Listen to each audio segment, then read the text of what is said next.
मैं मनीष शुक्ला। आज हम थांडाई के सीखने के सिद्धांत के बारे में चर्चा करेंगे। कल हम लोग ने थांडाई के सीखने के सिद्धांत जो प्रयोग की किए गए थे थांडाई के द्वारा बिहेवियरिस्टिक थ्योरी में बिल्ली पर जो प्रयोग किया गया था उसके बारे में हम लोग ने चर्चा की थी। आज हम उनके कुछ नियमों के बारे में चर्चा करेंगे जो खास करके शैक्षिक उपलब्धियों को बेहतर बनाने के लिए उन्होंने 3 मुख्य नियम और 5 गौड़ नियम दिए थे। आइए हम उसकी चर्चा करते हैं। थांडाई ने मुख्य सिद्धांत खास करके 2 प्रकार का दिया, जिसमें पहला मुख्य नियम में 3 प्रकार उन्होंने 3 नियमों की बात करी। तत्परता का नियम, अभ्यास का नियम और प्रभाव का नियम।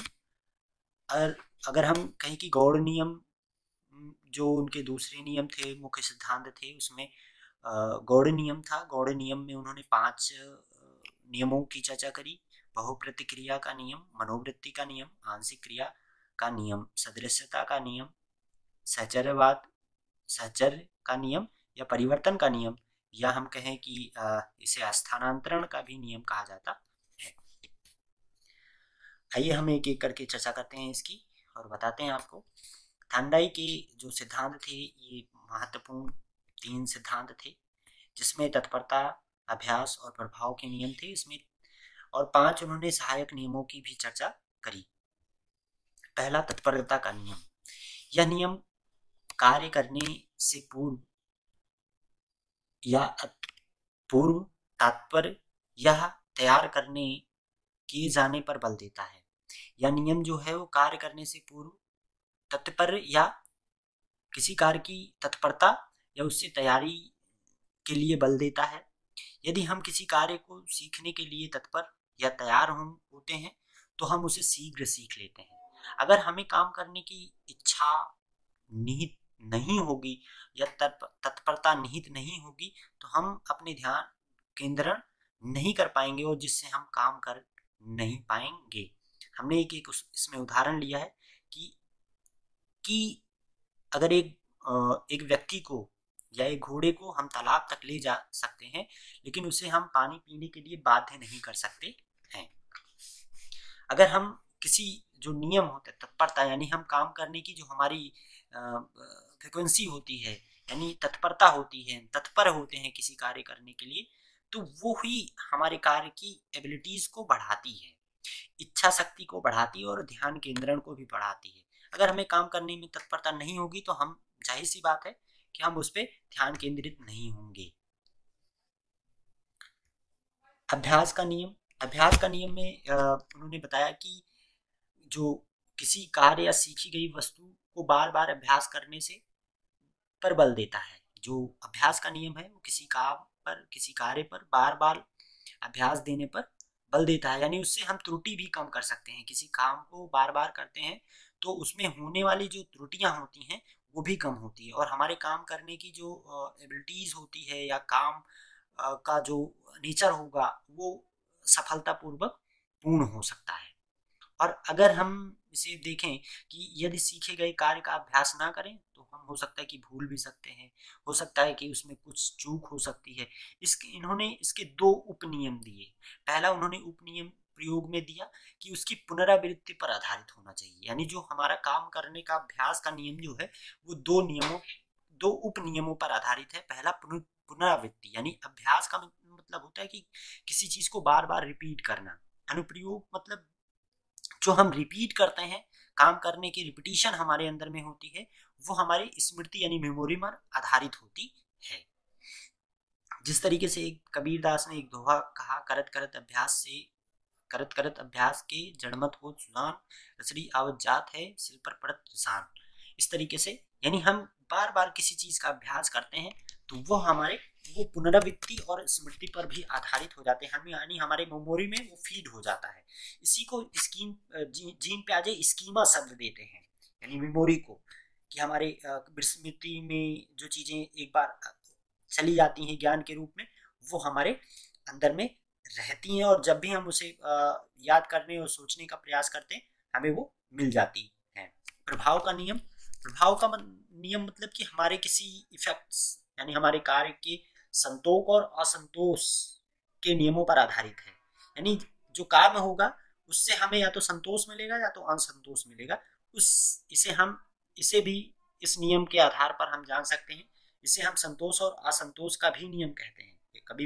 कई कई बार पेपरों में पूछा गया है कि प्रभाव का नियम किन नियमों किन और नियमों से जाने जाते हैं। तो हम कह सकते हैं कि इसे हम कह सकते हैं सुख और दुख का नियम कह सकते हैं, संतोष और असंतोष का नियम कह सकते हैं। ठीक है। लर्निंग के कई सारे, जैसे कि हमने पहले भी आपको कल वाली स्लाइड में हमने बताया था कि जो भी थांडाई ने नियम दिए हैं, कुल 8-9 नियमों के आधार पर थांडाई को विभाजित किया जाता है, उनके नियमों को देखा जाता है। और जैसे असंतोष का नियम, तत्परता का नियम, त्रुटि और प्रयास का नियम, इस तरीके से कई सारे क्या कहते हैं, पुनरावृत्ति का नियम, स्थानांतरण का नियम, या कह सकते हैं परिवर्तन का नियम, इस तरीके से आत्मसाती का नियम, इस तरीके से कई सारे नियमों की बात उन्होंने की अपने प्रयोग में। इसीलिए इसका संतोष और असंतोष नियम के नाम से भी जाना जाता है। इसका अगर इसकी तात्पर्यता को देखें तो जहां पर हमें सुख की अनुभूति होगी या संतोष मिलेगा, हम वो काम करने के लिए, जो प्राणी वो काम करने के लिए, वो कार्य करने के लिए तत्पर होगा, जिसपे वो बार बार करने के लिए तत्पर होगा। लेकिन इसके विपरीत अगर हम देखें तो जिस काम पर जिस व्यक्ति को असंतोष मिलता है या दुख उत्पन्न होता है, वह वह काम दोबारा नहीं रिपीट करता है। इसीलिए इसे हम तत्परता का नियम भी कहे। गौड़ के नियम, गौड़ का नियम जो है वो सीखने में सहायक, उन्होंने 5 गौड़ नियम दिए जो खास करके सीखने में सहायक के नियम के आधार पर जाना जाता है। इस नियम को कक्षा में शैक्षिक उपयोगिता का वर्णन भी किया जाता है कि कई तरीके से, जिस तरीके से अगर हम कहें कि अगर किसी काम को बच्चे को हम क्लासरूम में दे रहे हैं, किसी ऑब्जेक्ट को दे रहे हैं, तो उसकी क्षमता को, एबिलिटीज को बढ़ाने के लिए हमें, उसके रिस्पॉन्स को बढ़ाने के लिए हम क्या कहते हैं, उसको रिवार्ड देते हैं, रिइंफोर्समेंट देते हैं। लगातार अगर हम कोई एग्ज़ाम ले रहे हैं तो एग्ज़ाम उसको रेगुलरिटी बनी रहे, इसलिए हम उसे रिवार्ड देते हैं। ठीक है। इस तरीके से, और हमारे शिक्षण को जो हस्तांतरण होता है, ट्रांसफर होता है, ट्रांसफर ऑफ ट्रेनिंग, उसको हम फिजिकल और मानसिक तौर पर भी धारणा में स्पष्ट करने के लिए हम ऐसे खास करके गौड़ नियम की बात करते हैं। जिस तरीके से अगर हम कहें बहु प्रक्रिया का नियम, इन्होंने पहला नियम दिया बहु प्रतिक्रिया का नियम। आइए हम देखते हैं बहु प्रतिक्रिया का नियम उन्होंने क्या कहा। इस नियम के अनुसार जब प्राणी के सामने कोई ऐसी परिस्थिति या समस्या उत्पन्न हो जाती है जो उसका समाधान करने व अनेक प्रकार की प्रतिक्रियाएं करता है, यानी जब यह नियम यह कहता है कि प्राणी के सामने यानी व्यक्ति के सामने अगर कोई समस्या उत्पन्न होती है तो वो क्या करता है कि वो अनेक प्रकार के समाधान को ढूंढने के लिए अनेक प्रकार की प्रतिक्रियाएं करता है। और इन प्रतिक्रियाओं को करने का क्रम तब तक जारी रहता है जब तक उससे संबंधित कोई समस्या या का समाधान मिल नहीं जाता है, या उसे हल करने की जो समस्या का समाधान जब तक नहीं मिल पाता है तब तक वो उसके प्रति लगा रहता है। यानी उस जो समस्या होती है उस समस्या को निजात पाने के लिए लगा रहता है। इसीलिए इसे कहा गया बहु प्रतिक्रिया का नियम। बहुत बार अपनी जो क्रियाएं हैं वो कई बार करना, जब तक उसे सुख या अनुभूति या समस्या के समाधान तक ना पहुंच जाना तब तक वो समस्याओं का समाधान ढूंढने का या हल ढूंढने का प्रयास करता रहता है। जिस तरीके से अगर हम देखें कि एक उदाहरण लें कि अगर कोई बच्चा एक सवाल लगाने बैठता है, तो अगर हम एक सवाल लगा लेते हैं तो हम क्या कहते हैं दूसरा भी सवाल लगाना चाहते हैं, तीसरा भी लगाना चाहते हैं, चौथा भी लगाना चाहते हैं। लेकिन अगर एक सवाल हम लगाए और हम शायद हम क्या कहते हैं उससे निजात पाना चाहते हैं, तो हम दूसरा सवाल क्या कहते हैं, एक सवाल गलत कर दिए तो हम दूसरा सवाल नहीं लगाते हैं। इस तरीके से हम इसको निगेटिव वे में ले सकते हैं। मनोवृत्ति का नियम, अगर हम कहें मनोवृत्ति यानी इसे मानसिक विन्यास का भी नियम कहा जाता है। इस नियम को मानसिक विन्यास का भी नियम कहा जाता है। इस नियम के अनुसार जिस कार्य के प्रति हमारी जैसी आवृत्ति होती है, यानी हम जिस तरीके से हम सोच रहे होते हैं उसके प्रति जिस तरीके से हमारी मनोवृत्ति होती है, हम उसी अनुपात में ही सीखते हैं। यानी जैसे एक कहावत है ना, जैसी करनी वैसी भरनी। ठीक है। तो उसी तरीके से हम ऐसा ही प्रयास, अगर हम जिस तरीके से सोच रहे हो, हम 10 दिन सोचे कि हमें बुखार हो जाएगा, हमें बुखार हो जाएगा, तो हमें बुखार हो सकता है। इसी तरीके से अगर हम कहें कि जैसी हम जिस काम के प्रति जैसी हम आवृत्ति रखते हैं उसी तरीके से उसका रिजल्ट हमें प्राप्त होता है।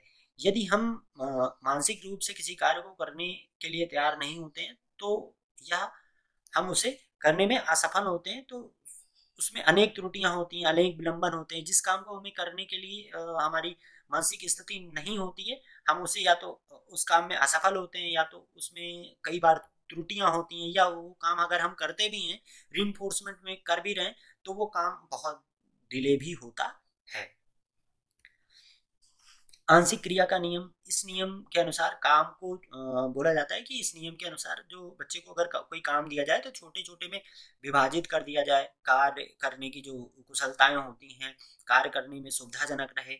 और जब कई भागों में अगर बांट दिया जाता है किसी कार्य को, तो वो शीघ्रता और सुगमता से भी उसे पूर्ण किया जा सकता है। इसीलिए इसे अंश से पूर्ण का की ओर शिक्षण सिद्धांत के नाम से भी जाना जाता है। इसको हम कह सकते हैं कि एक ग्रुप, एक कक्षा कक्ष में 15 बच्चे हैं, 10 बच्चे हैं, तो 10 व्यक्तियों को एक किसी प्रोजेक्ट पर अगर काम करना है, तो हम किसी को रीइंफोर्समेंट ना करके रिफ्रेशमेंट दे दें। अगर हम रिवार्ड देने की बात करें तो वो काम बहुत जल्दी से हो जाएगा, कितना भी टिपिकल होगा। हर बच्चे को एक एक टुकड़ा, यानी एक एक पार्ट पर वर्क करने के लिए दे दिया जाए, और ये थोड़े समय में ही ये काम पूर्ण हो सकता है। सदृशता का नियम, इस नियम को आत्मीकरण या समानता का नियम भी कहा जा सकता है। यह नियम पूर्व अनुभव पर आधारित होता है, यानी पूर्व अनुभव जो हमें कोई काम अगर हम किए होते हैं उससे रिलेटेड, उससे संबंधित होता है, हमारे पूर्व ज्ञान से संबंधित होता है। यानी हम पूर्व हमारी जो स्थिति होती है, पूर्व स्थिति के ज्ञान में हम परिचित होते हैं, उस ज्ञान से, उस समस्या से परिचित होते हैं। इसके बारे में जब हम प्राणी के सामने कोई नवीन या परिस्थिति या समस्या उत्पन्न होती है, तो वह उससे मिलती जुलती परिस्थिति या समस्या का स्मरण करता है, जिसका वह पूर्व अनुभव कर चुका है। वह नवीन ज्ञान को अपने पूर्व ज्ञान को अस्थायी अंग बना लेता है। यानी जो अगर हमें कोई नवीन समस्या मिलती है, तो हम उस समस्या का मिलता जुलता कोई हल ढूंढते हैं, उसी से मिलते जुलते समस्या का हम समाधान कर लेते हैं, और उसी को हम नए अस्थायी अंग के रूप में उस समस्या को विस्मरण कर लेते हैं।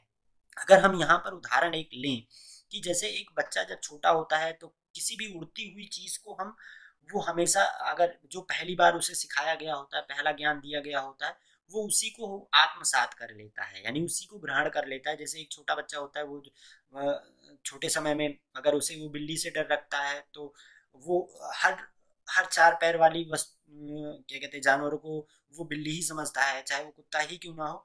लेकिन जब हम उसको डिफ्रेंशिएट करा लेते हैं, डिफ्रेंशिएट करा देते हैं, तब वो उसमें अंतर जानना शुरू हो जाता है।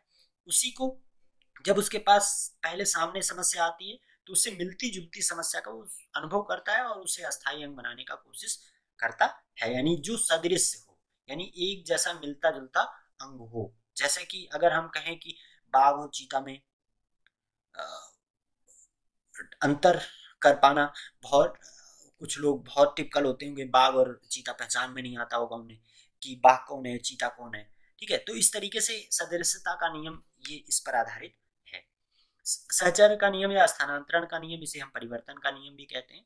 इस नियम के अनुसार उद्दीपक जो होता है, उसके प्रति होने वाले अनुक्रिया में किसी दूसरे उद्दीपक में होने लगती है। यानी हमारा जो फ्लक्चुएशन होता है, यानी हमारी कार्य करने की स्मृति, कार्य क्षमता होती है, वो भटकती रहती है। यानी हम 5 मिनट इस पर उद्दीपित हुए, कोई हमें स्टिमुलस मिला, हम दूसरा काम करना शुरू करें। यानी हम, जैसे एक व्यक्ति होता है ना कि कई कामों को फंसा के रखता है, तो वो इसी को संबोधित करता है। तो इस के अनुसार एक उद्दीपक के प्रति होने वाली अनुक्रिया में किसी दूसरे उद्दीपक में होने लगती है। दूसरे शब्दों में कहें कि पहले कभी कभी की गई क्रिया को उसी के समान दूसरी परिस्थिति में उसी प्रकार से करना, में क्रिया को स्वरूप तो वही हो, परंतु परिस्थिति में परिवर्तन हो जाता है। यानी हम कुल मिला के क्रिया का स्वरूप वही है, लेकिन उसके परिस्थिति यानी स्टेटस में थोड़ा बहुत चेंज हो जा सकता है। इसीलिए थांडाई के जो खास करके पावलोव का शास्त्रीय अनुबंधन का सिद्धांत था, उसी पर थांडाई ने साहचर्य परिवर्तन का नियम के रूप में इसे व्यक्त किया। शास्त्रीय अनुबंधन को साहचर्य परिवर्तन के नियम के अनुसार इन्हें व्यक्त किया। ठीक, थैंक यू।